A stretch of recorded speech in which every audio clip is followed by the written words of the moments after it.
So you can tell yourself the effort part is the good part. I know it's painful. I know this doesn't feel good, but I'm focused on this. I'm going to start to access the reward. When we focus only on the trophy, only on the grade, only on the win, you undermine that entire process. The ability to access this pleasure from effort is without question the most powerful aspect of dopamine. And the beautiful thing is it's accessible to all of us. Hard work is hard. Generally, most people don't like working hard. Some people do, but most people work hard in order to achieve some end goal. End goals are terrific and rewards are terrific, whether or not they are monetary, social, or any kind. However, working hard at something for sake of a reward that comes afterward can make the hard work much more challenging and make us much less likely to lean into hard work in the future. There's a classic experiment done actually at Stanford many years ago in which children in nursery school and kindergarten drew pictures. And they drew pictures because they like to draw. The researchers took kids that like to draw and they started giving them a reward for drawing. The reward generally was a gold star or something that a young child would find rewarding. Then they stopped giving them the gold star. And what they found is the children had a much lower tendency to draw on their own.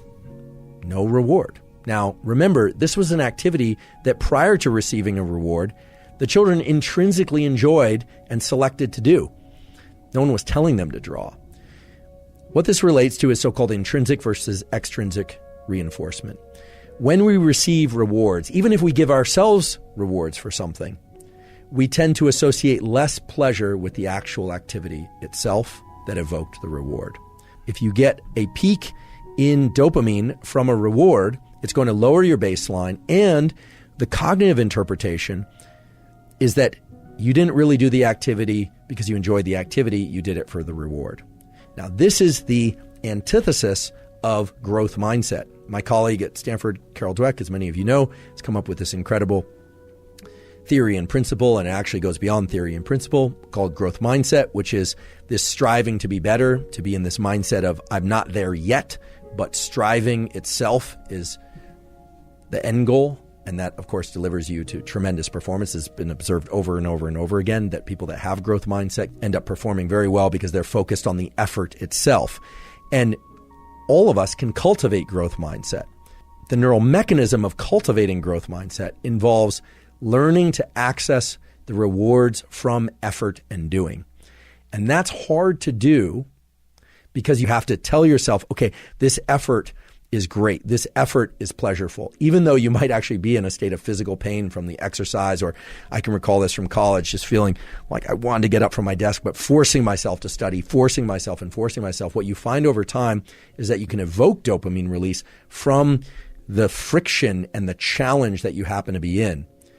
You completely eliminate the ability to generate those circuits and the rewarding process of being able to reward friction while in effort if you are focused only on the goal that comes at the end.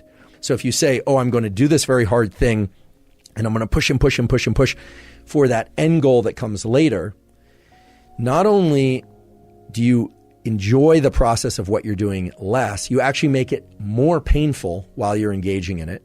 You make yourself less efficient at it because if you were able to access dopamine while in effort, dopamine has all these incredible properties of increasing the amount of energy in our body and in our mind, our ability to focus, but also you are undermining your ability to lean back into that activity the next time. The next time you need twice as much coffee and 3 times as much loud music and 4 times as much energy drink and the social connection just to get out the door in order to do the run or to study. So what's more beneficial is to attach the feeling of friction and effort to an internally generated reward system. You're not just pursuing the things that are innately pleasurable. So you can tell yourself the effort part is the good part. I know it's painful. I know this doesn't feel good, but I'm focused on this. I'm going to start to access the reward. You will find the rewards, meaning the dopamine release inside of effort if you repeat this over and over again. And what's beautiful about it is that it starts to become reflexive for all types of effort. When we focus only on the trophy, only on the grade, only on the win as the reward, you undermine that entire process. So how do you do this? You do this in those moments of the most intense friction. You tell yourself, this is very painful, and because it's painful, it will evoke an increase in dopamine release later, meaning it will increase my baseline in dopamine. But you also have to tell yourself that in that moment, you are doing it by choice and you're doing it because you love it. And I know that sounds like lying to yourself, and in some ways it is lying to yourself, but it's lying to yourself in the context of a truth, which is that you want it to feel better. You want it to feel even pleasurable. Now, this is very far and away different from thinking about the reward that comes at the end, the hot fudge sundae for after you cross the finish line. And you can replace hot fudge sundae with whatever reward happens to be appealing to you. We revere people who are capable of doing what I'm describing. David Goggins comes to mind as a really good example. Many of you are probably familiar with David Goggins, former Navy SEAL, who essentially has made a post-military career out of explaining and sharing his process of turning the effort into the reward. The ability to access this pleasure from effort is without question the most powerful aspect of dopamine and our biology of dopamine. And the beautiful thing is it's accessible to all of us. But just to highlight the things that can interfere with and prevent you from getting dopamine release from effort itself, don't spike dopamine prior to engaging in effort. And don't spike dopamine after engaging in effort.